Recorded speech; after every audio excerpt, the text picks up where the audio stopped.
Amen. Je suis heureux d'être là avec vous pour partager avec vous la parole de Dieu ce soir encore. Donc bienvenue à tous. Dieu a un message pour toi ce soir, et c'est ça l'essentiel. Amen. Dieu a une parole pour toi ce soir. C'est ça le plus important. Quelle semaine passée? Amen. Est-ce que tu es toujours en accord? Amen. Tu es sûr? Amen. Tu t'es pas désaccordé entre-temps? Amen. Alors merci Père, parce que l'accord c'était la chose la plus importante pour nous la semaine dernière. Et surtout, l'idée n'est pas de parler de l'accord une semaine pour se désaccorder tout de suite après, mais c'est de rester accordé. Le Saint-Esprit avait averti qu'à travers le thème qu'il avait prêché aussi, qui avait été donné, et tout ce que le Saint-Esprit a fait dans cette semaine, qu'il y allait avoir des retours. Soyez vigilants pour préserver ce que Dieu vous a donné et mettez en pratique les choses. D'accord? Ça, c'est l'essentiel de mettre en pratique. Le Saint-Esprit n'a pas arrêté de le répéter durant toute la semaine dernière, de mettre en pratique avec excellence et avec un niveau de qualité élevé. Vous devez augmenter le niveau, en fin de compte, de votre qualité de vie en honorant la parole et en décidant, bien sûr, de la mettre chaque jour en pratique dans tous les détails. Rappelez-vous de cette parole que le Saint-Esprit a donnée qui était très importante toute la semaine dernière. Le diable est dans le détail. Toi aussi, tu dois être dans le détail. OK? C'est très important pour ne pas se laisser surprendre, en fait, par des petites choses que le malin essaye d'insérer pour déstabiliser, démanteler, en fait, tout ce que Dieu a installé en profondeur dans vos cœurs, dans vos vies, et pour, en fin de compte, arracher quelque part ce que vous avez reçu et vous empêcher pleinement de mûrir, c'est-à-dire d'arriver à maturité pour éclore et, bien sûr, refléter le caractère de Jésus-Christ. Donc, c'est essentiel pour vous. Je ne suis pas étonné s'il y a eu des désaccords, des problèmes de désaccord. Je ne serais pas étonné que des personnes extérieures soient venues se frotter à vous, des fois même en commençant par votre propre maison, pour essayer de vous désaccorder.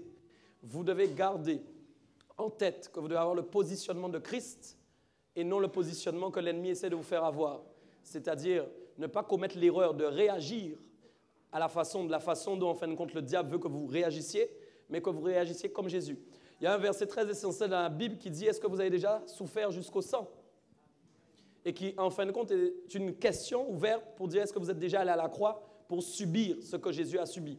Encore même ici, vous ne subissez pas ce que certains subissent dans certains pays. Je lisais encore ce matin qu'un Chinois qui avait prêché à plus de 1000 personnes a été exécuté sur le champ. D'accord? Il était recherché, il l'a exécuté. Donc comprenez bien que, et la Bible dit surtout, pas la Bible, la pensée qui est importante, c'est que surtout, il a été exécuté, mais il n'a pas renié Christ. C'est-à-dire qu'il a gardé son positionnement. Vous savez, les situations sont faites pour vous faire changer de position. Et il aurait pu changer de position, retourner sa veste, dire « je vais mourir, je n'ai pas envie de mourir » et dire « en fin de compte, je n'aime pas Jésus. Je ne veux plus de Jésus, je me plie à vos ordres. » Mais il ne l'a pas fait. Pourquoi? Parce qu'il a voulu garder la position que Christ lui avait donnée. Et donc je vous encourage, vous tous ici et toutes ce soir, à garder précieusement le positionnement que vous avez reçu de la part de Dieu pour pouvoir justement manifester le caractère du royaume des cieux sur la terre et qu'en fait le malin puisse être confondu. Souvent les gens ne comprennent pas quel est le mode de résistance que Dieu s'emploie à enseigner dans la Bible. Quand il dit « résistez au diable et il fuira loin de vous », la résistance se passe en fin de compte dans la manifestation des actions que vous allez poser en fonction des événements qui vous arrivent. Donc en fonction des événements qui vous arrivent, vous devez poser une action qui est en fin de compte une action qui reflète l'action que Jésus aurait accomplie si Jésus était à votre place. Quand les gens vous attaquent, quand les gens sont à fond après vous, c'est que le diable est en train de chercher quelque chose à travers quelqu'un pour vous empêcher en fait de résister. Mais la Bible a donné une bonne nouvelle que j'ai répétée beaucoup de fois. Si vous arrivez à manifester suffisamment de temps le caractère de Christ, c'est-à-dire réagir comme Christ aurait réagi face aux situations, la Bible dit qu'à un moment, le diable va abandonner, il va brousser chemin parce qu'il constatera qu'il ne peut plus rien trouver en vous qui lui appartienne. Et donc, il sera obligé lui-même de capituler. Sachez que sur le plan spirituel et surnaturel, il a déjà capitulé à cause de la puissance et l'autorité du sacrifice qui a été manifesté par Christ à la croix. Il a donc été obligé de capituler, lui ainsi que ses agents. Et donc, que soit lui, que soit ses agents, capitulent sur le plan surnaturel et le plan spirituel. Mais maintenant, vous devez faire la démonstration que Dieu habite en vous et que réellement vous êtes chrétien, que vous n'êtes pas des chrétiens d'étiquette, c'est-à-dire des gens qu'on appelle juste chrétiens, mais des chrétiens de démonstration, Parce que sinon, vous êtes accasé au même rang que les catholiques, que les adventistes et que toutes les religions qui existent sur la terre. La religion n'a jamais eu le pouvoir de changer le cœur des hommes et de leur apprendre à manifester le caractère de Jésus. C'est pourquoi, en ayant vécu plus d'une trentaine d'années, il a pu dire que vous êtes capable de faire ce qu'il a réalisé, mais que vous êtes aussi capable de faire plus que lui, parce que plus de temps vous est laissé pour manifester. Vous savez, plus on a du temps pour mûrir, plus c'est bon, et plus on mûrit, plus on avance en fin de compte dans la représentation de Jésus-Christ sur la terre. Vous êtes donc appelé, vous êtes incarné par sa présence, vous êtes incarné par son esprit. Il est temps de manifester son caractère avec autorité, avec pouvoir. Et donc, l'amour est la chose qui va vous permettre de le faire. C'est pourquoi vous devez sans cesse demander à Dieu. La Bible parle de la foi à travers la charité, par l'amour. La foi par l'amour, elle est agissante par l'amour. Vous pouvez avoir une foi simplement. Si vous n'avez pas l'amour, il vous manque quelque chose. La foi agissante par la charité, par l'amour, est à un degré plus puissant de la foi toute simple qui permet d'avoir la foi avec l'amour de Christ et qui permet donc de réagir avec amour et non avec colère, parce que l'amour est intégré en vous, mais d'avoir la foi que la situation va changer. Parce que ce qui se passe quand la situation est difficile, c'est que la foi bascule dans l'incrédulité, parce que vous êtes à un certain niveau d'excès et que vous pensez que les choses ne vont pas changer. Vous n'avez donc plus la foi, et donc vous n'avez plus non plus assez d'amour pour manifester le caractère de Christ sur la terre. Est-ce que vous me comprenez bien? C'est pourquoi vous devez avoir la foi, vous devez avoir l'amour. L'amour vous permet de caractériser sur la terre le caractère de Christ, et ensuite la foi vous permet de croire que la situation va changer. Est-ce que vous me comprenez bien? C'est essentiel pour vous que vous viviez comme ça chaque jour de votre vie, ok? Pour pouvoir y arriver, réussir et aller au bout des choses. C'est essentiel pour vous, d'accord? Ok, j'ai un message donc aujourd'hui, tu peux afficher, je te donne gloire à Dieu pour ça, et on va acclamer le thème de ce soir parce que Dieu a un message pour son peuple. Ok. Tu es appelé à jouir d'une vie abondante. Tu vas répéter 3 fois avec moi. Je suis appelé à jouir d'une vie abondante. On va encore le dire. Je suis appelé à jouir d'une vie abondante. Je suis appelé à jouir d'une vie abondante. Tu peux acclamer Dieu. Amen. Oui. C'est la parole que je déclare sur ta vie ce soir parce que je sais que Dieu veut que tu puisses jouir d'une vie abondante. L'idée en fait de ce message aujourd'hui, et que vous puissiez encore une fois constater, puisque nous sommes dans la saison de la destinée, et qu'en réalité, je pense que vous avez compris que votre destinée est déjà activée à partir du moment où vous avez rencontré Christ sur votre chemin. L'idée, en fait, est de renforcer ce que vous avez reçu pour votre destinée. Je dis toujours, et je l'ai dit beaucoup de fois aussi ces jours-ci, personne ne peut avancer, personne ne peut entrer dans sa destinée s'il ne constate pas lui-même ce qu'il a reçu concernant sa destinée. Beaucoup de gens sur la terre, vous savez, réussissent dans divers domaines parce qu'ils ont constaté, ils ont pu constater ce qu'on leur a laissé. Vous savez, l'héritage est une chose qui permet à un homme de démarrer dans sa destinée différemment que vous, selon le degré de l'héritage que vous avez reçu. Nous sommes d'accord que si votre père vous laisse 3 maisons à mettre en location et qu'il vous laisse une voiture et qu'un autre enfant a un père aussi, mais que ce père lui laisse des dettes, nous sommes OK. Ils ne vont pas entrer dans leur héritage, tous les deux, de la même manière, du moins dans leur destinée, pardon, de la même manière. Pourquoi je dis destinée? Parce qu'en fait, la destinée est activée en fonction de l'héritage que nous avons reçu. Ça, c'est très essentiel de comprendre ça. Vous ne pouvez pas entrer dans votre destinée sans l'activation de votre héritage. C'est pourquoi il y a des disparités sur la terre. Certains enfants naissent, vous savez, certains enfants ne font aucun effort. Il y a des enfants qui naissent, ils n'ont rien besoin de faire. Ils arrivent, on leur a laissé des entreprises, on leur a laissé des maisons, on leur a laissé des voitures. Et en fait, leur destinée est activée d'une façon particulière parce qu'ils n'ont pas besoin de faire beaucoup d'efforts pour obtenir, je parle sur le plan matériel, certaines choses. Amen. Donc, je veux parler beaucoup d'héritage et d'alliance ce soir parce que Dieu m'a encore révélé dans sa parole des choses extraordinaires au niveau de l'alliance et de l'héritage. Des choses qui m'ont fait du bien pendant que je lisais la parole, des choses qui m'ont donné de la joie, des choses qui m'ont donné de la paix. Je ne vois pas encore ton sourire, mais tu devrais l'avoir. Des choses qui m'ont donné la capacité encore d'être devant vous et de dire « Waouh, notre Dieu là est fabuleux, notre Dieu est extraordinaire, notre Dieu nous a laissé des choses, waouh mes amis, des choses incroyables. Notre Dieu nous a laissé des choses juste incroyables. C'est un Dieu incroyable. Il nous a laissé un héritage qui ne peut pas périr, un héritage que personne ne peut capter, un héritage que personne ne peut enlever, un héritage extraordinaire. Il n'est pas fait seulement de biens matériels. Au-delà de ça, il est fait de biens spirituels. Il est fait de choses que l'œil de l'homme n'a point vues sur la terre, des choses que l'œil de l'homme ne voit pas maintenant dans cette salle, mais qui pourtant existent réellement, sont là pour toi, sont là, sont déjà composés, sont déjà réalisés, sont déjà mis de côté. Tu dois comprendre réellement qui tu es. Tu dois comprendre réellement quelle est ta destinée. Tu dois comprendre réellement que tu n'es pas n'importe qui. Tu n'es pas une chose. Tu n'es pas n'importe qui. Tu es quelqu'un de spécial en qui Dieu a mis sa volonté, en qui Dieu a mis sa présence et te permettant de réussir là où personne n'a réussi. Tu n'es pas une copie, tu n'es pas un copier-coller. Non, on ne t'a pas tapé sur Internet, on a fait, tu sais, les deux touches là, copier-coller. Non, c'est pas vrai. On a pris le clavier et on a commencé à écrire une nouvelle phrase te concernant qui n'existait pas. C'est pourquoi tu es le titre d'un livre. Tu es le titre d'un livre. Je peux te le dire ce soir. Tu es le titre d'un livre. C'est la vérité. Tu es le titre d'un livre. Amen. Et ton livre va sortir. Les gens vont tu es un livre ouvert devant les hommes. Les gens vont lire ton livre. Les gens vont lire ton livre. Les gens vont lire ton livre. OK. Je crois que parfois le livre ne passe pas entre de bonnes mains. C'est ça le problème. Tu sais, un livre, ça peut être lu par beaucoup de gens et ça peut être aussi entretenu par différentes personnes. Mais le temps est arrivé pour toi je t'assure, tu le sais, tu es maintenant entre de bonnes mains. Le livre est tombé entre les mains du créateur, de l'écrivain. Le livre est tombé entre les mains de celui qui avait écrit. Alors, il a repris les pages, il a déstructuré à nouveau le livre et il a revu la copie. Il a revu ce qui n'allait pas, il a remis ce qui était écrit à la base, à l'origine. Tu es restauré, tu es rétabli, tu es une nouveauté. Hein? Tu es quelqu'un. Mais oui, c'est ça. Ne crois pas au mensonge du diable. Ne crois pas à ce que le diable veut te faire croire. S'il te plaît, arrête de croire à ces mensonges. Avec ses oppressions et toutes sortes de choses, il essaie de te faire croire que ta vie, en fait, est usée, que ta vie n'est plus valable. Ce n'est pas vrai. Ce n'est pas vrai. Il est juste en train de trembler. Quand il est en train de t'empresser, il est juste en train de trembler. Il a peur de ce qui va arriver. Il a peur.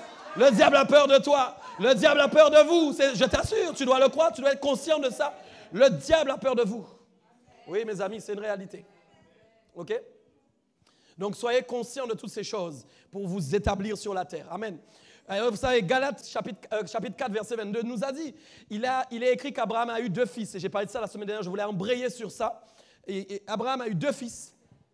Un de la femme esclave et un de la femme libre.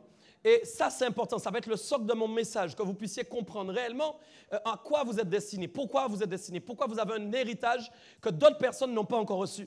Notre désir, bien sûr, c'est que tout le monde reçoive cet héritage, mais tout le monde ne l'a pas encore reçu. Tout le monde n'est pas encore comme toi. Donc, tu as donc un avantage sur beaucoup de personnes. Vous savez, nous ne pouvons pas imaginer à quel point le salut, c'est un avantage pour nous. Vous savez, le salut, c'est un gain pour nous. C'est un gain pour nous, mes amis. Beaucoup de gens meurent sans être sauvés. Au moment où nous parlons, des gens meurent sur la terre et ne sont pas sauvés. D'accord? Pourquoi on peut dire que la mort m'est un gain? La mort m'est un gain, oui, parce que je sais que quand je pars, en réalité, je ne meurs pas, mais je vais auprès du Seigneur. Et ça, c'est extraordinaire. Je réfléchissais encore cet après-midi et je disais à Dieu, je suis prêt à te rejoindre. N'aie pas peur, je ne vais pas décéder. Hein, n'aie pas peur. Bon, d'ailleurs, si je meurs, ce n'est pas grave, parce que c'est un gain pour moi. Mais écoute, je suis prêt, je veux te rejoindre, Seigneur.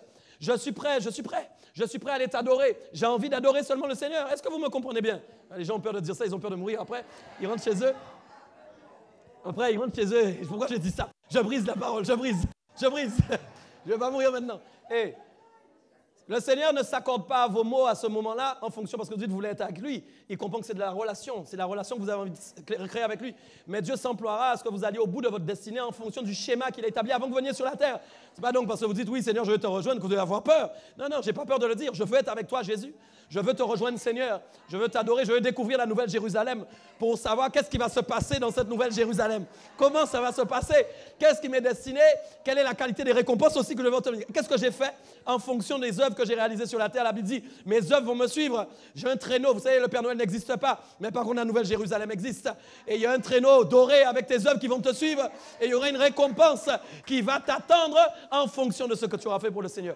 Ne rate pas ta destinée, ne rate pas ton chemin, parce que c'est important pour ta réussite. Vous savez, nous sommes passagers sur terre et ce n'est rien du tout. Donc la Bible enseigne effectivement que depuis Abraham, parce que nous nous considérons comme des enfants d'Abraham, des descendants d'Abraham, et vous savez, depuis Abraham, il y a eu beaucoup effectivement de personnes qui se sont succédées. Notamment, on peut savoir qu'il y a eu David, il y a eu Salomon, avant même David, il y a eu beaucoup de gens jusqu'à ce qu'on arrive à Christ, et puis finalement qu'on arrive à cette solution qui est devenue le Saint-Esprit. Vous savez, les précurseurs, Abraham était en fait un précurseur de la venue du Saint-Esprit sur la terre.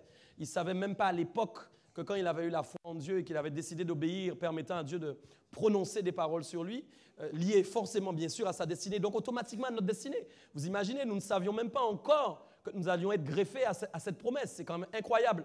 Abraham lui-même était, vous imaginez les siècles en arrière, pendant qu'Abraham vivait, si Abraham avait su qu'il y aurait une église maintenant qui s'appelle le véritable et qu'il aurait autant d'enfants, tu ne m'as pas compris, qui sont là en train d'applaudir et d'acclamer Dieu. Mais qu'est-ce qu'Abraham aurait dit maintenant? Abraham aurait dit, Seigneur, je n'aurais pas... Oh là là, tu es incroyable. Je crois que même lui, il n'aurait pas compris ce qui se passe. Parce qu'il aurait vu la réalisation, il va voir, parce que quand nous irons dans le ciel, nous allons rejoindre, il verra ces choses quand Jésus va revenir régner, amen. Il verra l'accomplissement des paroles qui ont été prononcées sur sa vie. Et donc il y a une race élue, effectivement. Et merci Seigneur, nous avons été greffés à cette race. Et je vous parlais en fait de ces deux personnes, effectivement, les deux fils dont j'ai parlé la dernière fois. Un qui est en fait de la femme esclave et un qui est de la femme libre. J'aime beaucoup les définitions qui sont données dans le texte. Textuellement parlant, Dieu ne m'a pas tout le temps appelé Agar, Agar, il ne m'a pas tout le temps appelé Sarah, Sarah. D'accord? C'est important de comprendre que Dieu s'intéresse à ce qu'il y a derrière la personne, c'est-à-dire derrière son prénom. Et Dieu, donc là, fait le choix, en fin de compte, en parlant ainsi, de ne pas parler ni d'Agar, ni de Sarah, mais il va donner plutôt une autre définition. Il va dire il y a une femme qui est effectivement, un fils, pardon, de la femme esclave et un fils de la femme libre. Ce qui veut dire en fait que Agar veut dire esclave, esclavage, et Sarah, en fait, veut dire liberté. Ça, c'est très important que vous puissiez comprendre ça. Donc, ça veut dire que il y a deux descendances principales, en fait. Vous savez, sur la terre, on dit, bon, il y a des descendants des Arawaks, des descendants des Caraïbes, etc. Mais en réalité, il y a deux grandes descendances principales sur la terre. Ce sont ces deux descendances. Aujourd'hui, quand Dieu regarde à la terre, il ne regarde pas, en fait, compte aux races. Dieu ne regarde pas aux Guadeloupéens, Dieu ne regarde pas aux Italiens. Vous devez comprendre ça. Quand Dieu regarde la terre, il voit soit à la race liée à la femme au fils de l'esclave, soit la race liée au fils de la liberté. Non, c'est sérieux. C'est ce que Dieu regarde. Pourquoi? Parce que pour Dieu, que vous soyez italien, que vous soyez polonais, que vous soyez suédois, soit vous êtes libre, soit vous êtes esclave. Eh oui, mes amis. Dieu ne s'intéresse pas à savoir est-ce que vous êtes guadeloupéen. C'est pourquoi il faut beaucoup casser aussi vos traditions, là, les cultures qui essaient de poursuivre les Guadeloupéens parfois et tout ça. Vous savez, vous n'êtes plus esclave. Donc quand on dit que vous n'êtes plus esclave, ça veut dire que l'esclavage a été brisé dans tous les sens du terme. L'esclavage lié aussi à vos racines a été brisé. Pourquoi? Puisque si vous pensez à l'esclavage qui est lié à vos racines, c'est que votre racine n'est pas en Christ. Et ça, c'est dangereux. Mais si votre racine est en Christ, vous ne pouvez pas avoir de racines liées à l'esclavage ni quoi que ce soit qui ont été liées à votre descendance, à ce qui s'est passé sur l'île. Ce n'est pas possible, ce n'est pas cohérent, ce n'est pas possible en fait. Vous êtes une nouveauté, d'accord? Et c'est bien parce que Dieu avait précisé, il n'y a pas de juif, il n'y a pas de grec, d'accord? La question n'est plus là. La question est de savoir est-ce que tu es libre ou est-ce que tu es esclave. Ça, c'est la question qui intéresse Dieu. Donc, vous voyez, en préambule, c'est important déjà de comprendre ça. Et puis, Ésaïe, chapitre 55, versets 6 à 7, va nous dire des choses très importantes. Cherchez l'Éternel pendant qu'il se trouve. Invoquez-le tandis qu'il est prêt. Que le méchant abandonne sa voie et l'homme d'iniquité ses pensées. Qu'il retourne à l'Éternel, qui aura pitié de lui, à notre Dieu qui ne se lasse pas de pardonner. Comprenez ça. Donc, pourquoi je vais parler de ça? Écoute, dis avec moi relation ce soir. Dis encore relation. Vous savez, mes amis, j'expliquais ça encore, je ne sais plus à quelqu'un, récemment, là, ces jours-ci, c'est quelque chose que je dis souvent. La religion a échoué, la relation a réussi. C'est ce que la religion n'a pas su faire, la relation a su le faire. Ça, j'aimerais que vous compreniez ça. C'est pourquoi beaucoup de gens sont religieux mais n'ont aucune relation avec Dieu. Beaucoup de gens sont religieux à partir de préceptes, de modes établis dans leur vie, dans leur manière de vivre, pensant plaire à Dieu, mais n'ont pas de relation avec Dieu. Ce qui prime pour nous, c'est la relation. Mes amis, c'est extraordinaire de voir que Dieu a rétabli une relation avec toi. Ça, c'est ton carburant de tous les jours.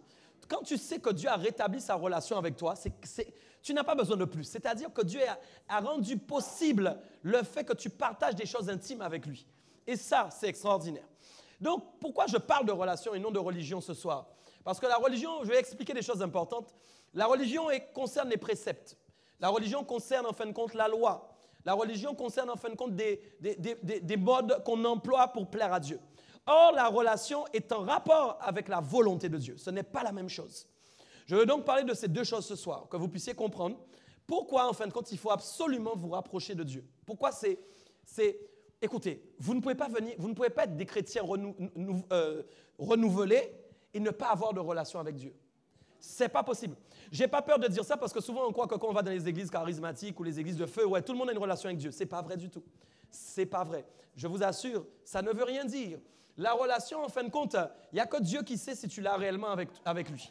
Tu peux dire à tout le monde que tu as une relation avec Dieu, ça ne veut strictement rien dire. Mais par contre, Dieu doit constater lui-même que tu as une relation avec lui. Et donc, c'est pour ça que j'ai pris ce texte d'abord pour commencer. L'Éternel a dit quelque chose, cherchez l'Éternel pendant qu'il se trouve. Vous savez, ça veut dire qu'il y a des saisons où Dieu ne se trouve pas. Je vais dire mieux, il y a eu des saisons où Dieu ne se trouvait pas.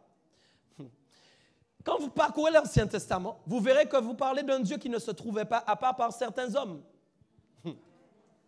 Ce n'est pas tout le monde qui allait et qui trouvait Dieu. Mais Moïse a trouvé Dieu, oui, Moïse a trouvé Dieu, oui, Josué a trouvé Dieu. Mais les milliers de personnes qui suivaient ne trouvaient pas Dieu, mes amis. Donc ça veut dire qu'il y a eu une saison où Dieu ne se trouvait pas. Pourtant Dieu était là. Ce n'est pas parce que tu ne trouves pas quelque chose que la chose n'est pas là. Dieu était bien présent, mais Dieu ne se laissait pas trouver pour des raisons qu'il avait lui-même établies. Et parce que probablement dans l'ordre chronologique du plan qu'il devait activer, il estimait que ce n'était pas encore le temps de se faire trouver. Et puis par moments dans la Bible, l'Éternel a dit des choses notamment en Ésaïe, et Ésaïe a prophétisé.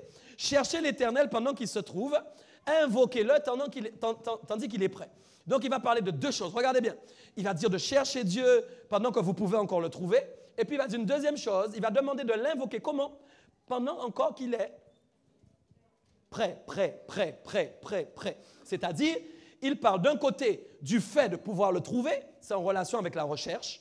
Et deuxième phase, il va parler du fait qu'il s'est rapproché, donc il est près de vous, donc vous avez la capacité de l'invoquer. Invoquer en hébreu, qui se rapproche en fait à demander de l'aide à Dieu en fait. Ça veut dire qu'à un moment, les gens demandaient de l'aide à Dieu, mais il y a eu des saisons où ils n'ont pas trouvé des réponses à l'aide. Vous savez, c'est très dur quand vous demandez à l'aide et que vous n'avez pas de réponse. C'est très dur. Alors Dieu dit deux choses. Quand vous êtes dans la saison, et on verra dans quelle saison nous sommes, quand vous êtes dans la saison où effectivement vous pouvez me trouver, vous devez absolument me chercher. Ce n'est pas possible que vous connaissiez Dieu, que vous sachiez que Dieu peut se trouver et que vous n'alliez pas le chercher. Ça veut dire en fin de compte sinon que vous gaspillez le lieu trouvé de Dieu. C'est comme si je sais qu'un coffre-fort rempli d'or se trouve quelque part, mais que je n'y vais jamais. J'ai un problème, mes amis. J'ai un problème dans ma vie. Dieu est plus que ça. Donc, si je sais que Dieu se laisse trouver, je dois m'employer à le chercher. Et donc, ça veut dire que chaque jour qui passe est un jour où je peux rechercher Dieu d'une nouvelle manière. Je peux l'avoir retrouvé d'une façon hier, mais je vais le trouver encore d'une nouvelle manière demain. C'est un Dieu qui se trouve, c'est un Dieu qui se cherche, c'est un Dieu qui se laisse trouver, et c'est un Dieu, à partir du moment où vous l'avez trouvé, qui agit chaque jour d'une manière différente dans votre vie, pour vous empêcher justement d'être religieux, mais de conserver avec vous la relation. Quand on a une relation avec quelqu'un, on le cherche. Ça, mes amis, c'est vrai. Quand on a une relation, mes amis, quand quelqu'un disparaît, quand on a une relation avec lui, on le cherche. C'est la vérité. Est-ce que vous me comprenez bien? Donc maintenant, il va dire bien, il est prêt. Il est prêt, tu es là? Il est prêt. Donc ça veut dire que la distance à laquelle Dieu était avant n'est plus la même. OK?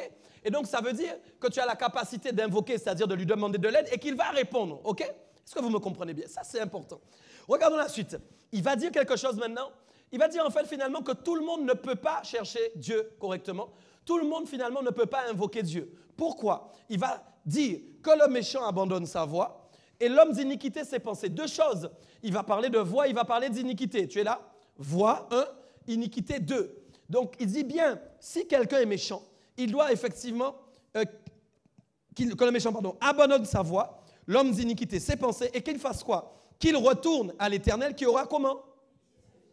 Voilà, pourquoi? À notre Dieu qui ne se lasse point de pardonner. Écoutez, ça c'est essentiel. Mes amis, Dieu dit lui-même qu'il ne se lasse point de vous pardonner. Je ne sais pas si cette phrase, elle est forte. Ça veut dire que Dieu n'est jamais fatigué de vous pardonner. Ça, c'est quelque chose. Ça, c'est quelque chose. En gros, à travers le pardon indescriptible, indéfini, que Dieu décrit en fin de compte, on se rend compte que Dieu nous donne toujours la possibilité de passer de méchant à bon. Non, vous ne m'avez pas entendu dans ce que je suis en train de dire. Dieu donne enfin... C'est très important ce que je dis. Vous savez, il y a des gens, ils font des mauvaises choses et au bout d'un moment, le diable finit par leur faire croire qu'ils ne pourront jamais redevenir bons. Je sais très bien ce que je dis. Parfois, vous pouvez être dans un certain niveau de situation se dégradant, et vous pouvez croire qu'en fait, Dieu ne peut plus rien faire. Vous n'avez jamais entendu ça dans votre esprit? Bien sûr. Dieu ne peut plus rien faire pour vous. Moi, j'ai entendu ça. Dieu ne peut plus rien faire. Ou alors, vous allez croire que c'est fini, les carottes sont cuites. Mais en fin de compte, vous devez intégrer dans votre esprit que c'est faux. Vous ne pouvez pas penser comme ça. Parce que si Dieu dit qu'il ne se lasse jamais de pardonner, il ne dira jamais que tes carottes sont cuites. Et ouais.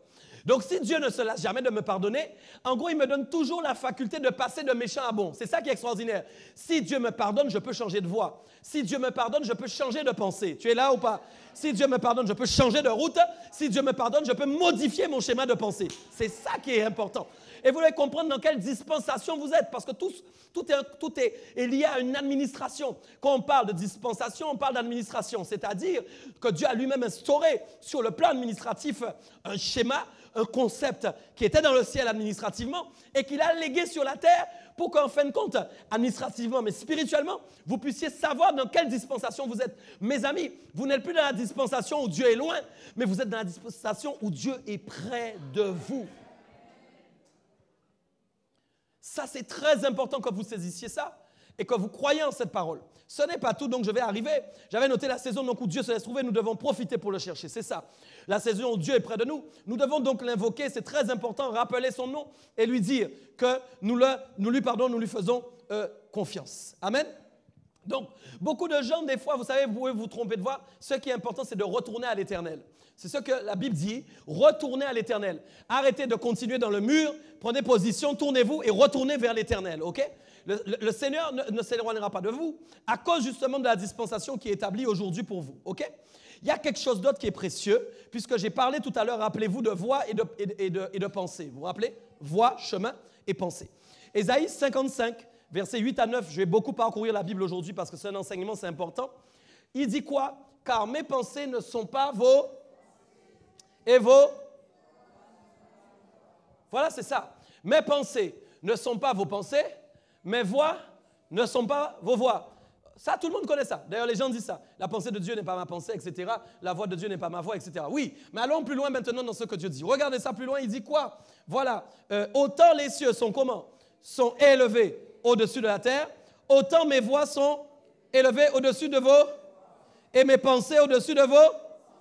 OK. Vous avez déjà regardé la distance des cieux ou pas? Déjà, vous ne voyez qu'un ciel à l'œil nu. Or là, il ne parle pas du ciel, il parle des cieux. Comprenez bien? Je vous ai dit, si vous regardez le ciel, vous voyez déjà que c'est loin. Même si quelqu'un veut toucher avec son doigt, il n'y arrive pas. Mais lui, maintenant, il va dire, il va en fin de compte, pour essayer de te faire comprendre de quoi il est en train de te parler. Quand Dieu dit simplement, mes voix ne sont pas tes voix, il va t'expliquer pourquoi elles ne peuvent pas être vos voix. Ni ses pensées et vos pensées. C'est un problème de distance. Je vais arriver à toi avec quelque chose de fort. J'ai dit, tu dois saisir dans quelle dispensation tu es. Ah, Jesus. Vous voyez, c'est une question de distance. J'ai dit tout à l'heure, il faut invoquer l'Internet tandis qu'il est. C'est une question de distance, non? C'est une question de distance. OK. Tu dois le chercher, je dois aussi le chercher pendant qu'il se trouve. C'est une question aussi de distance.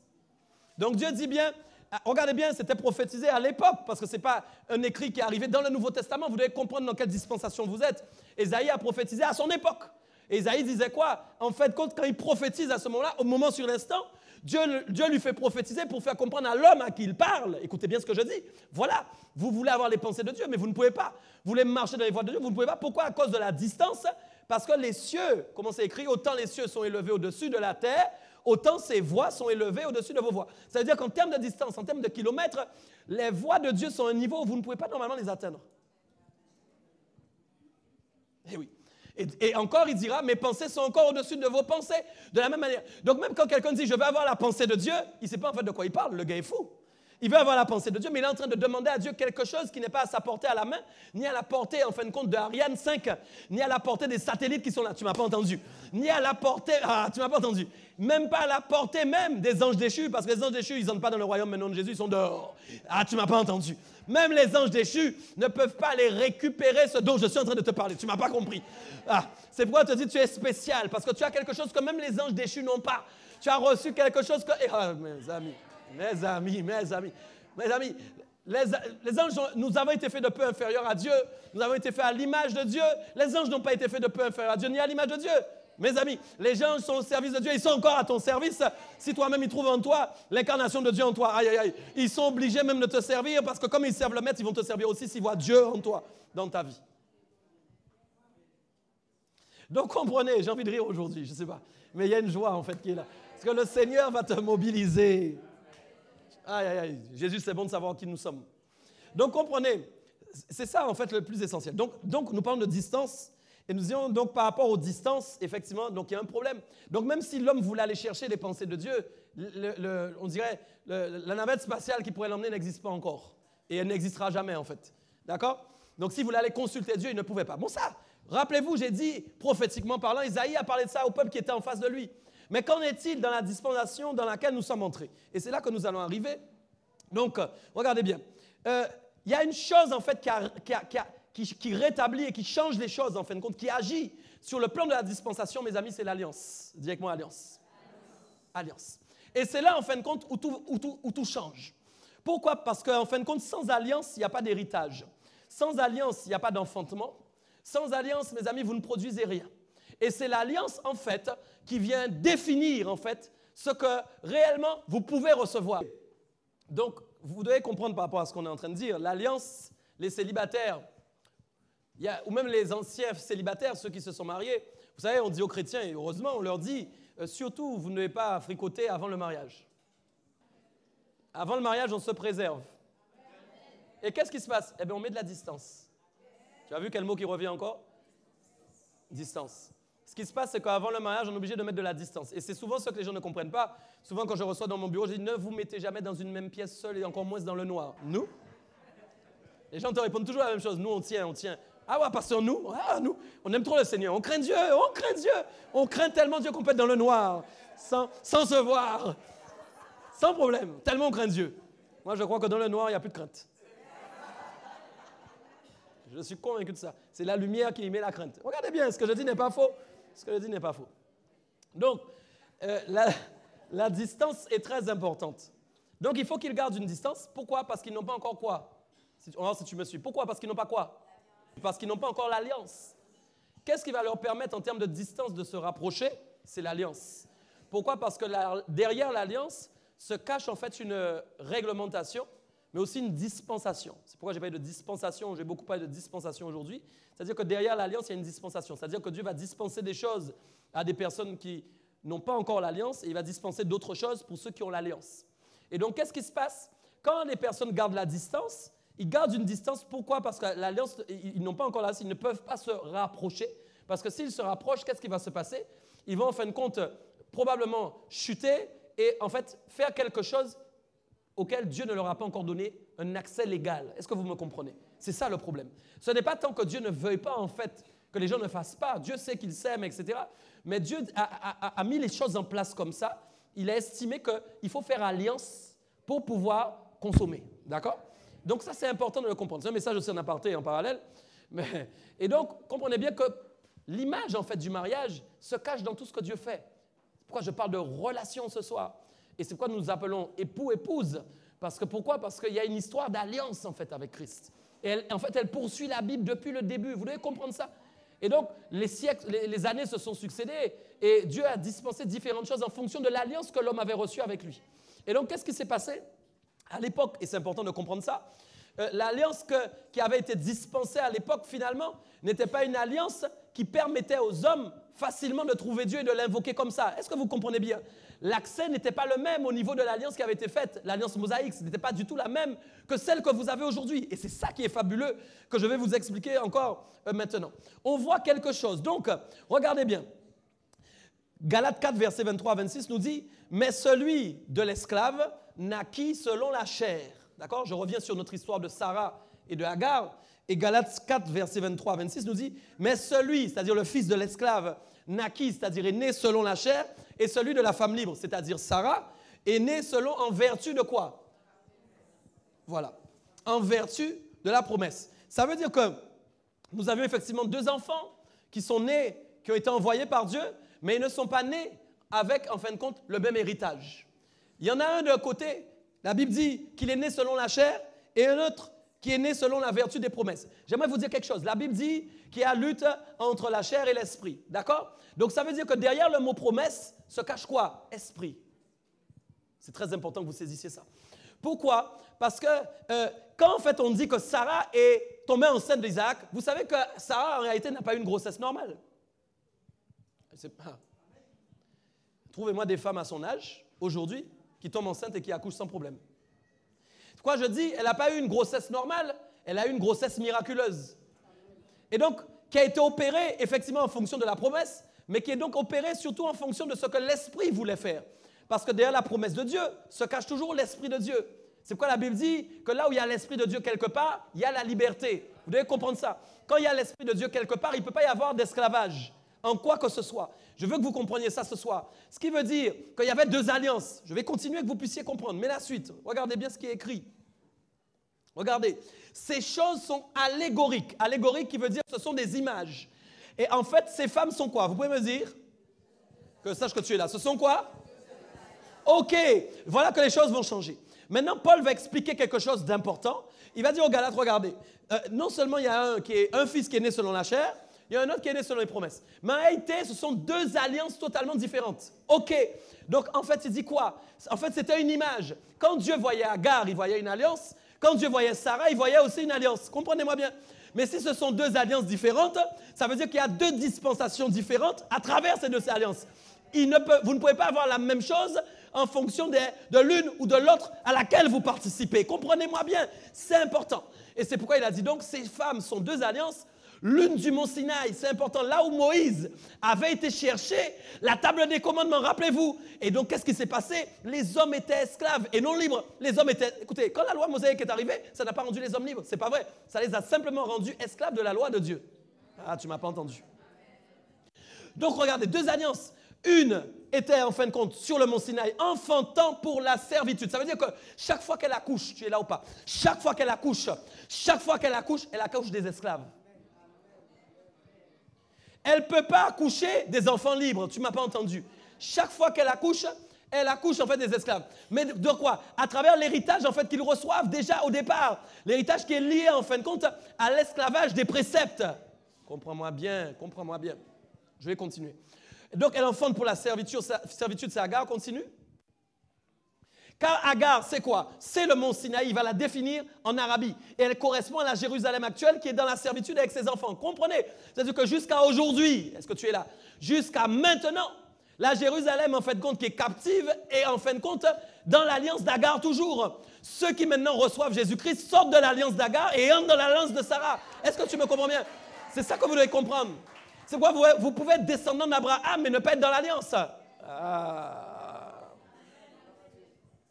Vous pouvez être descendant d'Abraham sans être participant de la nouvelle alliance et être toujours bloqué dans l'ancienne alliance. Même des chrétiens parfois peuvent perdre quelque chose qui leur était dû à cause de leur comportement. Tu ne m'as pas compris. Un père peut décider de te laisser 3 maisons, finalement d'abandonner et de donner 3 maisons à notre fils parce qu'il a estimé que tu n'as jamais rien fait de bon. Eh oui, mes amis, c'est ça le problème. Donc regardez bien. Donc elle correspond à la Jérusalem actuelle qui est dans la servitude avec ses enfants. Continue, je dois aller plus loin. OK? Mais la Jérusalem d'en haut, j'aime ça. Hein? Viens avec moi. Mais la Jérusalem d'en haut, où? Hein? C'est notre... OK, continue. Continue. Car il est écrit, réjouis-toi stérile, toi qui n'enfantes point. Rappelez-vous, Sarah n'enfantait pas. Vous êtes là. Éclate et pousse des cris. Toi qui n'as pas éprouvé les douleurs de l'enfantement, OK? Car les enfants de la délaissée seront plus nombreux que les enfants de celles qui étaient mariées. Comprenez, mes amis. Comprenez, mes amis. Vous êtes là ou pas? Donc, en fait, il y a deux alliances, OK? Et d'un côté, parce qu'il faut comprendre quelque chose, Sarah avait les promesses sur sa vie, mais il fallait encore que nous puissions entrer, en fin de compte, dans l'alliance de Sarah, OK? que Christ nous a donné, merci Seigneur, qui nous a permis d'entrer et d'activer ça dans notre vie maintenant. Ça, c'est glorieux. C'est ce que Dieu a fait. Ça, on doit lui rendre gloire. Donc, quand en fin de compte, Dieu parle de notre mère, c'est votre mère aussi. Dieu, en fin de compte, parle de tous ceux qui se sont succédés après Sarah. Mes amis, après Sarah, il y a eu qui? Il y en a eu plein. Il y a eu Salomon, il y a eu David, vous êtes là ou pas? Et après ça, il y a eu encore d'autres qui sont passés. Puis après, on est arrivé à Jésus. Et après, on est arrivé à qui, s'il vous plaît? On dirait que vous aviez hésité. Nous sommes arrivés au Saint-Esprit. Au Saint-Esprit. Dis avec moi distance. Voilà, c'est ça le problème. Comprenez bien, donc, dans l'ancienne alliance, ils étaient esclaves en fait des préceptes de Dieu et ils essayaient de faire quoi? D'obéir à chaque commandement que Dieu donnait. Mais en fin de compte, ça ne les rapprochait pas de Dieu. Est-ce que vous me comprenez bien? Donc Dieu a décidé de faire autrement et Dieu a décidé d'offrir une nouvelle alliance. C'est ça. Une alliance qui allait changer la distance que Dieu avait avec les hommes. Rappelez-vous ce que j'ai dit au début. J'ai dit, vous ne pouvez pas prendre une navette spatiale, monter dans le ciel maintenant et accéder à un Dieu qui dit pourtant cherchez-moi pendant que je me trouve, invoquez-moi pendant que je suis prêt. Comment donc ça peut se faire? Il fallait donc que Dieu lui-même envoie une partie de lui du ciel qui descende sur la terre à partir du moment où quelqu'un a décidé de faire alliance avec lui. Et c'est pourquoi la Bible va parler, en fin de compte, que nous sommes scellés par le Saint-Esprit. C'est un gage pour nous de l'héritage à venir. Pourquoi? L'héritage, c'est quoi? Le Saint-Esprit est devenu, en fin de compte, les arts. C'est-à-dire, il a amené dans ta vie le début de ce que tu vas recevoir dans le ciel. En réalité, c'est comme si tu étais à l'hôtel qu'on appelle Royaume des cieux. Tu devais payer ta réservation de ta chambre. Le Saint-Esprit a versé les arts et on t'a donné ton ticket. On t'a dit, la chambre est réservée. C'est ça qu'on t'a dit. Mais tu ne peux pas encore accéder à l'hôtel. Est-ce que tu me comprends bien? Tu ne peux pas encore accéder à l'hôtel. Écoute, quand on tape là dans le ciel, réservation hôtel des royaumes des cieux, Michael Dopia, suite. Moi, c'est suite, hein, je te le dis. Suite incroyable. Suite. J'ai une suite déjà qui est réservée. Tu comprends bien? Il me faut une suite pour que ma famille entre aussi. Bon, même si je ne vais pas peut-être reconnaître ma femme, mais il faut qu'ils entrent aussi dans la suite. Tu n'as pas compris. Et c'est ça, en fait, l'histoire. Tout le monde ne peut pas avoir la même chose en fonction de l'alliance qu'il a faite. Ma question, c'est avec qui tu as fait alliance? Est-ce que c'est simplement, oui, tu es chrétien, baptisé, tout ça, oui, mais dans les termes, dans les faits comme ça, mais est-ce que réellement tu as fait alliance avec Dieu? C'est-à-dire, est-ce qu'on peut constater que dans ta vie, Dieu a une relation avec toi? Parce que quand on se rapproche, quand on fait alliance, qu'est-ce qui se passe? Il y a un rapprochement et c'est ce qui nous permet d'être l'un sur l'autre. C'est pourquoi Jésus a pu dire, je suis dans le Père et le Père est en moi. Comprenez? Parce qu'il avait fait alliance avec son Père. L'alliance lui donnait des droits légaux pour être proche de son Père à tel point que l'un sans l'autre on ne pouvait plus les séparer. Est-ce que toi, tu es déjà arrivé à ce niveau où on ne peut plus te séparer de la présence de Dieu? D'ailleurs, ça se confond, on ne reconnaît plus qui est l'Esprit de Dieu, qui est Michael Dopia. On ne reconnaît plus qui est le Saint-Esprit et qui est Dominique, qui est Bruno, je ne sais pas. On ne reconnaît pas. On ne sait pas. Parce qu'on ne trouve plus Michael, mais on trouve quelqu'un d'autre. On trouve Dieu. On trouve Dieu. On trouve Dieu à cause du niveau de relation qui est établi dans ta vie avec lui. Quelle est ta relation? Quelle est ta relation? Vous savez, si le divorce existe, le divorce aussi avec Dieu existe. Eh oui, mes amis. On peut se séparer de Dieu. On peut nous-mêmes décider de nous séparer de Dieu. Dieu ne voudra jamais se séparer de nous. Mais nous pouvons faire le choix, par nos agissements, par ce que nous faisons. Nous pouvons sans nous rendre compte, nous séparer du Seigneur. C'est possible. Alors regardez bien, c'est encore important. Il y a quelque chose qui est tellement précieux. C'est pourquoi j'ai dit que tu dois jouir d'une vie abondante. Mes amis, vous devez comprendre que vous êtes appelés à... Mes amis, si tu n'as pas compris ça, tu es en train de te freiner toi-même. Déclare d'ailleurs, j'ai une vie abondante. J'ai une vie abondante.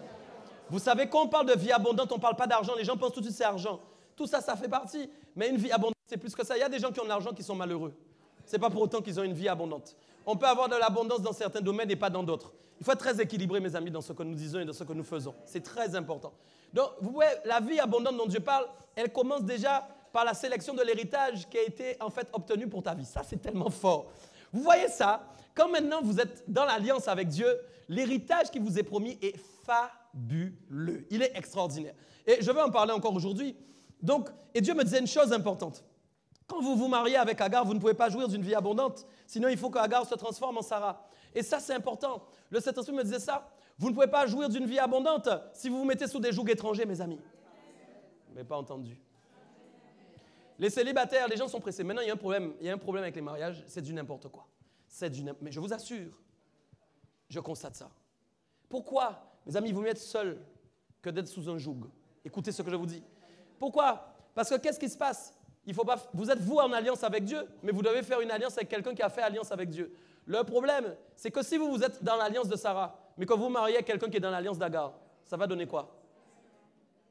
Non, vous ne m'avez pas compris. Vous ne m'avez pas compris. Il ne faut pas s'étonner. Il ne faut pas s'étonner. On ne peut pas avoir de vie abondante s'il n'y a pas l'alliance de Sarah qui tape. Tu ne m'as pas compris. Votre vie va être abondante à partir du moment où tout est dans l'alliance, en fin de compte, de la bonne descendance. Comprenez ça, c'est important, mes amis. Et ça, c'est par le Saint-Esprit que ça a été scellé. Est-ce que vous me suivez bien? C'est par le Saint-Esprit. Vous ne pouvez pas faire autrement.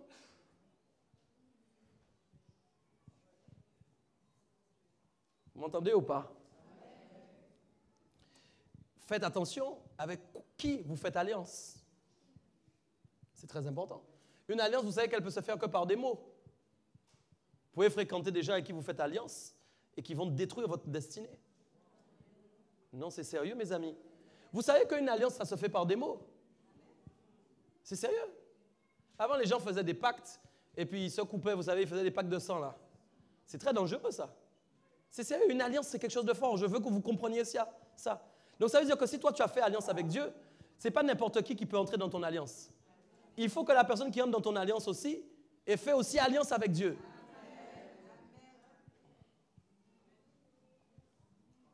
Ouais, mes amis. C'est pourquoi le mariage, c'est un sujet dangereux. Il ne faut pas faire n'importe quoi. Il ne faut pas être pressé. D'accord? Alors, regardez bien. Le Saint-Esprit me disait, on ne se convertit pas pour être esclave des oui ou des non de Dieu. Vous allez comprendre de quoi je parle. Mais on se convertit pour être libre de faire la volonté de Dieu. On ne se convertit pas pour faire les oui ou les non de Dieu, mais on se convertit pour faire la volonté de Dieu.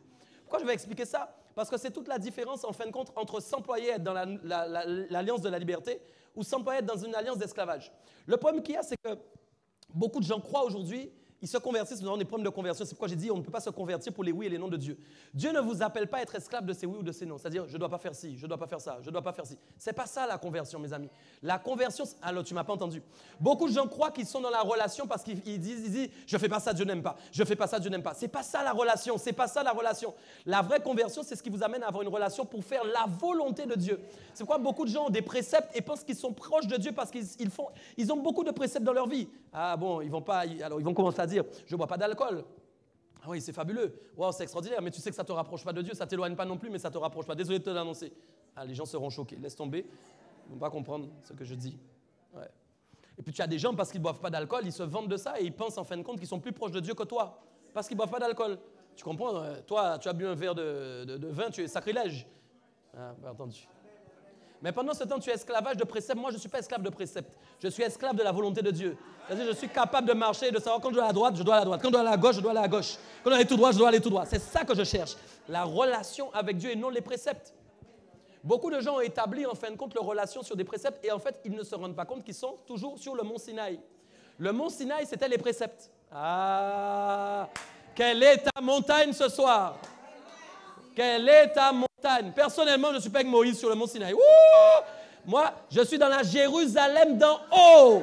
C'est pas la même. La Jérusalem d'en haut, on ne la voit pas, mes amis, mais elle est là. Alléluia. Je peux entrer dedans par le Saint-Esprit. Par le Saint-Esprit, j'entre dedans. Est-ce que tu me comprends bien? C'est ça qui est fabuleux. Et dans la Jérusalem d'en haut, il faut comprendre. Mes amis, nous sommes des citoyens du royaume, je ne sais pas, mais desquels? Quel royaume? Tu vas comprendre bien. Si moi, je suis dans le royaume déjà, si moi, écoute bien, je suis dans la Jérusalem d'en haut et que c'est elle ma patrie, c'est avec elle que j'ai fait alliance. Tu sais que là-haut, il n'y a pas de précepte. Dieu ne te dira, tu crois que Dieu ne boit pas, ne mange pas. Mais écoutez, il n'y a pas ça là-haut. Là-haut, il y a une seule chose, la volonté de Dieu qui s'accomplit avec perfection.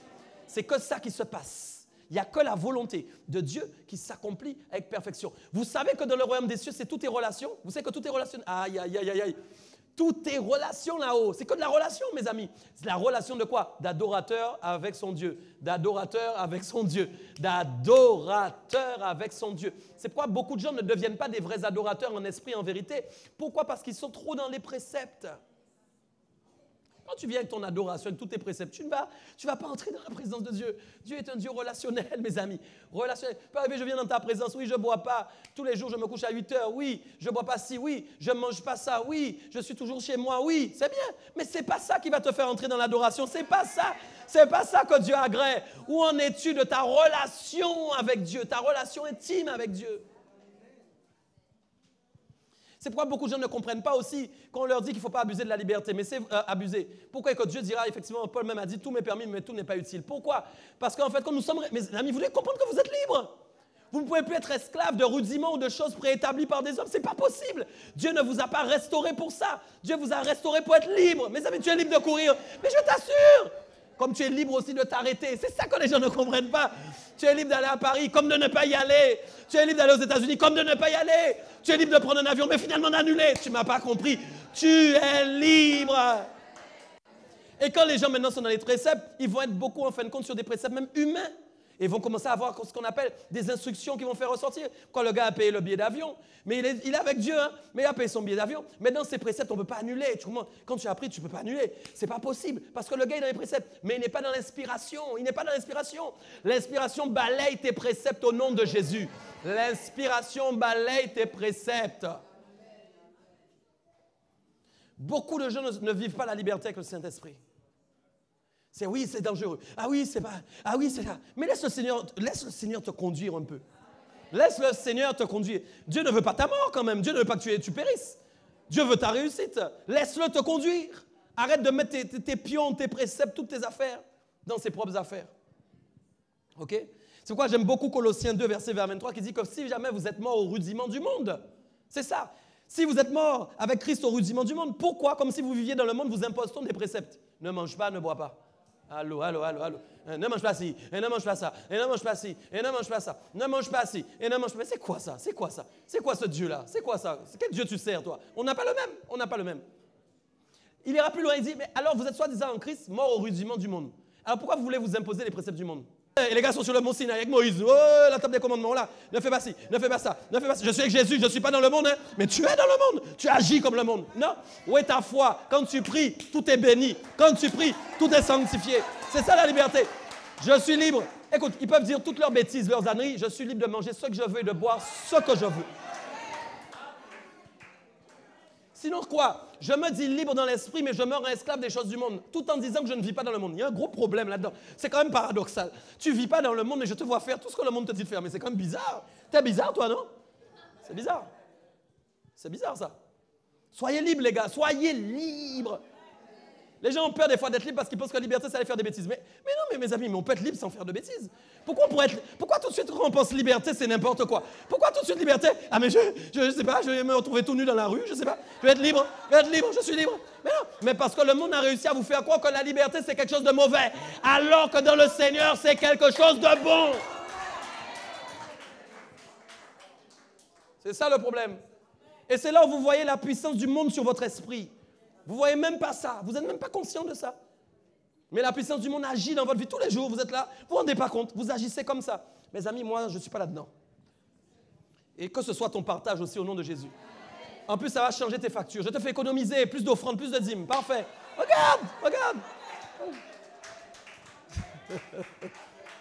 Si vous êtes mort avec Christ du rudiment du monde, pourquoi, comme si vous viviez dans le monde, vous impostons ces préceptes? Ne prends pas, ne goûte pas, ne touche pas. Préceptes qui tous deviennent pernicieux par l'abus et qui ne sont fondés que sur les ordonnances et les doctrines des hommes. Voilà sur quoi c'est fondé. Quand les gens commencent, ne fréquentez pas des gens, mes amis, des gens qui se disent spirituels. Ne fréquentez pas des gens qui se disent spirituels et qui toute la journée, « Hey, frère, tout ce que tu as fait là, c'est pas bon. Hey, frère, hey, tu fais ça. Hey, non, c'est pas bon. Hey, frère. » Vous savez, si vous êtes dans l'esprit, l'esprit vous dira ce que vous devez faire qui n'est pas bon.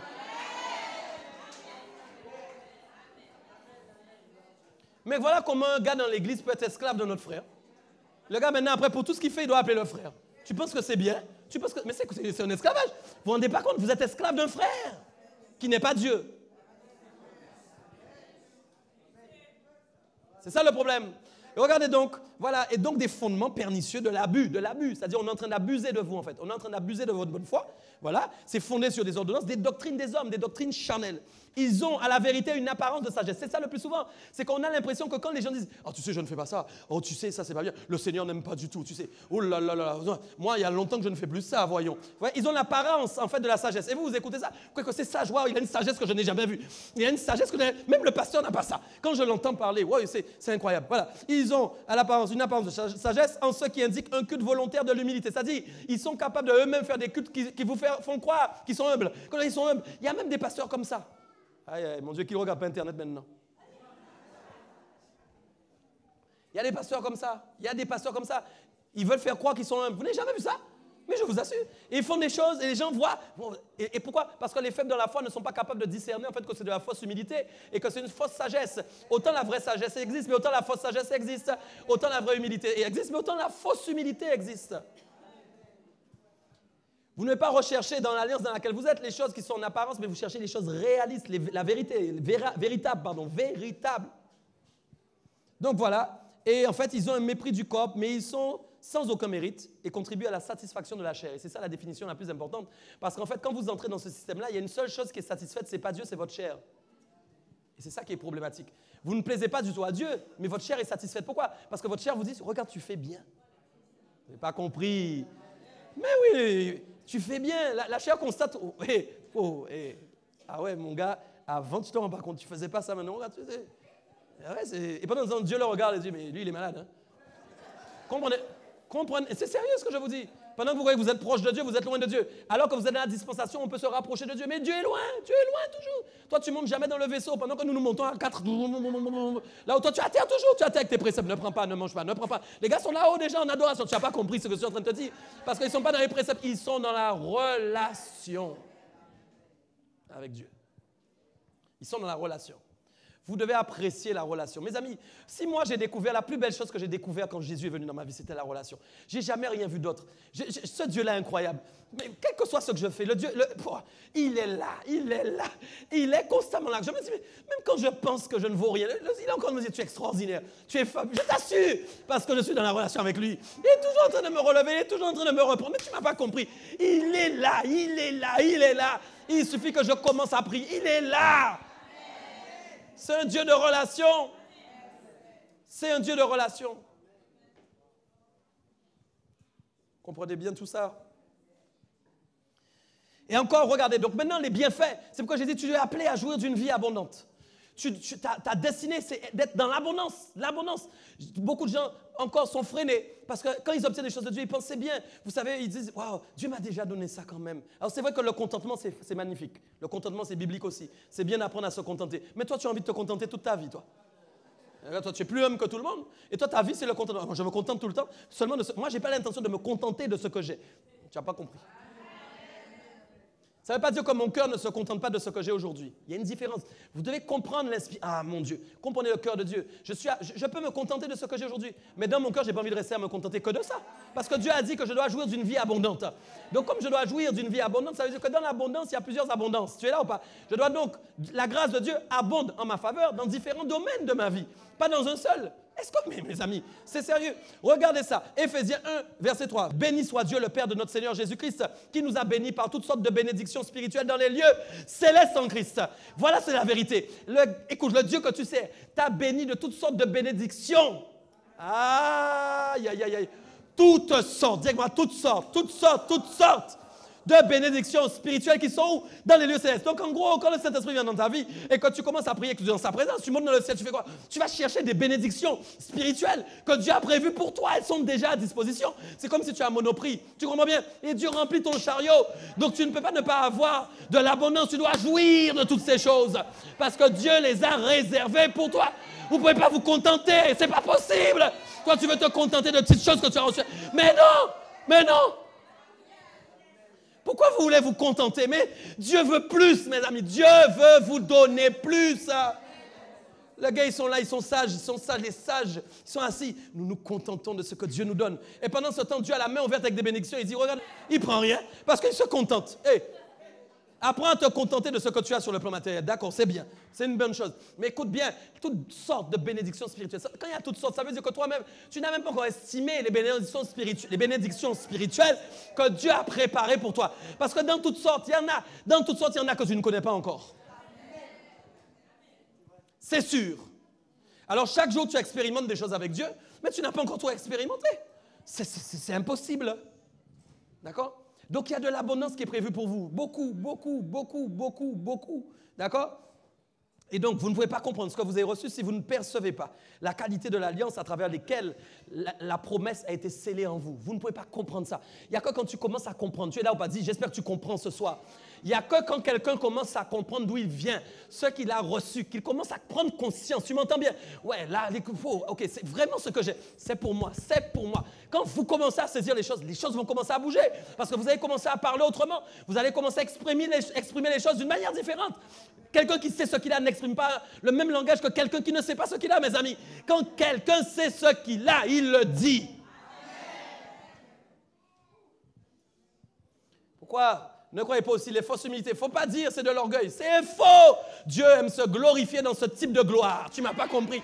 Aïe, aïe, aïe, aïe. Dieu aime se glorifier dans ce type de gloire. Tu ne m'as pas compris. Il s'agit de Dieu dont on parle. Il ne s'agit pas de toi. Il ne s'agit pas de ton CV, des études que tu as fait en médecine pendant combien de temps, du beau diplôme. Ce n'est pas de ça. Ça, ce serait ta gloire. Nous parlons de la gloire de Dieu. C'est-à-dire que ce que Dieu a réservé pour toi, l'héritage qui est prévu pour toi, c'est sa gloire. J'ai le droit de m'en vanter. J'ai le droit de me vanter de qui je suis, de l'héritage qui a été prévu pour moi, que mon Dieu est extraordinaire, que je ne suis pas n'importe qui, que je suis béni de toutes sortes de bénédictions spirituelles dans le ciel qui m'ont été réservées et que je dois récupérer. Tu ne m'as pas entendu?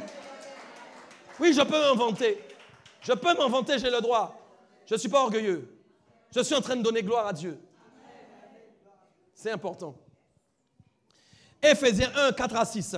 En lui, Dieu nous a élus avant la fondation du monde. Élu. Ça veut dire Dieu a voté pour toi avant la fondation du monde. Pendant que Dieu dit que la lumière soit, Dieu dit Michael Dopia élu. Tu n'as pas compris. Et que la lumière fut, Vincent élu. Tu n'as pas compris. Pendant que Dieu dit aïe, tu ne m'as pas compris. Pendant que Dieu parle, avant la fondation du monde, Dieu est en train de t'élire, de porter une élection pour toi. Dans ta vie, tu es élu par Dieu. Écoute, en lui, Dieu nous a élus avant la fondation du monde pour que nous soyons saints et irrépréhensibles devant lui. Ça, c'est important. Si Dieu a décidé de voter pour toi avant la fondation du monde, c'est parce que Dieu savait que tu allais devenir irrépréhensible et saint. Et c'est ça aussi qui est important. Voilà pourquoi aussi beaucoup de gens ne jouissent pas d'une abondance spirituelle, parce qu'ils n'arrivent pas à être saints et irréprochables. Et c'est ce qu'il disait. Vous pouvez vous approcher de lui à partir du moment où vous changez de voie. Retournez à Dieu, soyez saints, soyez irréprochables. Mes amis, on peut être irréprochable.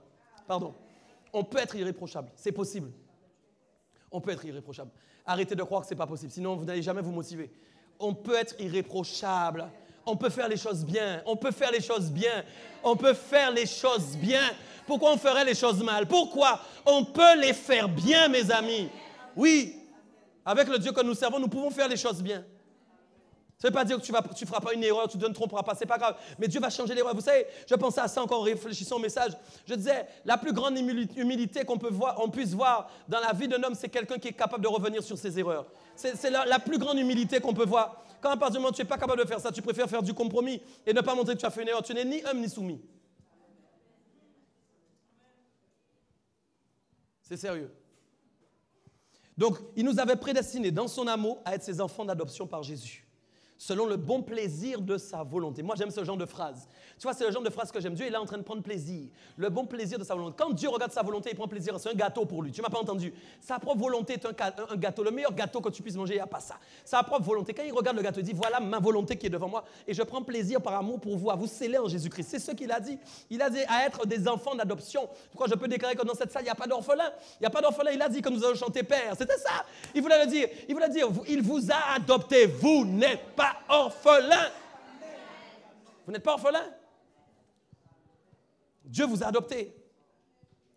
Et pourquoi? Et c'est là où je disais tout à l'heure, tant que vous n'êtes pas dans ce niveau, vous ne pouvez pas être des vrais adorateurs. Pourquoi? À la louange de sa gloire. C'est ce qu'il a dit, à la louange de la gloire de sa grâce qu'il nous a accordée en son bien-aimé. Tout ce qui est fait par Dieu est fait pour le louer par la suite. Et c'est pourquoi, en fin de compte, il ne peut pas y avoir de chauffage de salle. Si tu cherches des chauffeurs là, ici, les chauffeurs de salle, c'est pas normal. Chacun doit entrer dans l'adoration, dans la louange lui-même. Pourquoi? Parce qu'il a compris qu'il a été adopté par le Père. Il n'y a pas besoin de chauffer de salle, pas besoin de dire quoi que ce soit. Mais chaque personne ici, chaque âme doit entrer dans l'adoration et la louange. Si vous n'entrez pas, c'est que vous avez un problème de relation avec Dieu. Vous avez un problème dans votre relation. Vous savez, les grands adorateurs, ce sont ceux qui ont une relation avec Dieu. Vous pouvez chercher à droite et à gauche. Ce n'est pas les gens, en fait, qui ont plein de préceptes, qui se donnent des images, qui se donnent des statures, qui veulent démontrer des choses. Ces gens-là n'entrent pas dans la présence de Dieu. C'est la relation qui fait entrer dans l'adoration. Je vous assure. Quand quelqu'un a une relation avec Dieu, dès qu'il ouvre la bouche, tout change. Quand quelqu'un a une relation avec Dieu, il adore Dieu, il ouvre juste sa bouche, tout change. Parce que Dieu connaît cette personne. Tu ne m'as pas compris. Pourquoi beaucoup de gens ne comprennent pas? Ils voient par exemple au défaut de quelqu'un, et ils disent, mais je ne comprends pas, le gars, il fait ça, moi je ne fais pas ces bêtises. Et quand il adore, je ne comprends pas, on a l'impression que la présence de Dieu est là. Et moi je prie, mais je ne fais pas les bêtises que lui fait. Vous avez mal compris les choses. Peut-être que le gars a fait plus de bêtises que toi. Et encore, est-ce que c'est vrai? Je ne sais pas. Mais il a une relation avec Dieu que tu n'as pas. C'est ça le problème. C'est ça le problème. La relation, Dieu aime ça. Quand quelqu'un qui a une relation avec Dieu adore Dieu, Dieu répond tout de suite. Il n'y a pas à tergiverser. Ah, Jesus. Dieu est bon. Dieu est bon. Ta destinée consiste à être un enfant d'adoption selon l'enfantement des promesses. Et donc, il a dit sainteté et irréprochabilité. Donc, ça, vous devez comprendre aussi que par rapport aux promesses qui ont été décrétées sur vos vies, vous êtes appelés, au nom de Jésus, à être irréprochables et saints. C'est important que vous compreniez ça. Et ça, c'est ce que vous devez à Dieu quelque part. Votre crainte de Dieu, elle se place là. C'est là où votre crainte de Dieu se trouve, du fait que vous sachiez que vous devez être saint et irréprochable. OK? Écoutez ça. Ça, c'est important. Ça, c'est très important. Éphésiens, on va le mettre quand même 1, versets 7 à 10. Regardez ça. En lui, nous avons la rédemption par son sang, la rémission des péchés. Ça, tout le monde sait ça. Selon la richesse de sa grâce que Dieu a répandue abondamment sur nous par toute espèce de sagesse et d'intelligence, nous faisant connaître le mystère de sa volonté. C'est ça qui est fort. C'est-à-dire que la volonté de Dieu était inconnue à tous ici. Mais Dieu a permis que nous ayons la révélation de sa volonté. Ça, c'est important. Selon le quoi? Le bienveillant dessein qu'il avait formé en lui-même. Pour le mettre à exécution, lorsque les temps seraient accomplis. Ça, c'est beau. De réunir, écoutez, vous vous rappelez de distance? OK. De réunir, lis avec moi. Toutes choses en Christ. Suis-moi. Celles qui sont.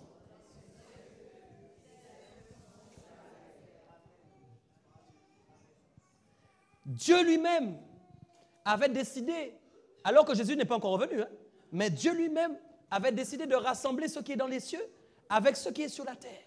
Ça veut dire que le rassemblement, l'union s'est faite, vous le savez, par le Saint-Esprit.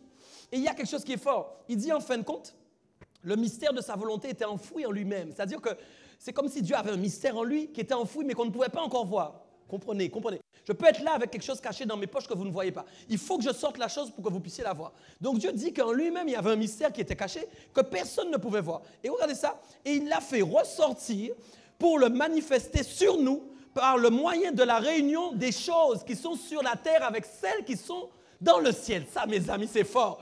C'est-à-dire que le mystère de la volonté de Dieu est sorti de lui, est devenu visible quand son Saint-Esprit est venu et que donc un homme sur la terre pouvait de nouveau, en fin de compte, rétablir une relation avec le ciel. Est-ce que vous comprenez bien? À partir du moment, donc, le jour de la Pentecôte, où le Saint-Esprit est descendu la première fois, la terre a été réunie avec le ciel parce que des hommes qui étaient faits comme toi et moi, corps, âme et esprit, ont reçu une partie de Dieu en eux qui habite dans le ciel et qui ne peut pas venir sur la terre, qu'on ne peut pas voir. Ça a été le jour du rassemblement et depuis ce jour, toute personne qui fait alliance avec Christ entre dans ce système.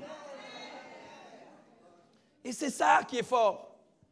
Vous êtes donc des mystères dévoilés. Tu ne m'as pas entendu. Aïe, aïe, aïe. Vous êtes les mystères de Dieu dévoilés sur la terre. C'est ça la vérité. Et c'est pourquoi beaucoup de gens ne peuvent pas vous comprendre. Parce qu'un mystère, on prend du temps avant de le découvrir. Ah là là, tu as un mystère de Dieu qu'on ne peut pas comprendre. Tu ne m'as pas compris. Si on ne te comprend pas, on te comprend trop, c'est que tu n'es pas un mystère.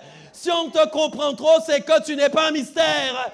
Il y a quelque chose de bizarre. Tu es un mystère. Oui, les gens doivent trouver que tu es bizarre. Oui, tu es mystérieux. Oui, parce que je viens de l'enfantement du mystère révélé à cause du Saint-Esprit. Je suis donc spécial. Je suis donc différent des autres. Je ne peux pas parler comme toi tu parles. Je ne peux pas faire les choix que toi tu fais. Je ne peux pas agir comme toi tu agis. C'est ça la vérité. Vous avez la compréhension des mystères, mais pas ceux qui n'ont pas encore été.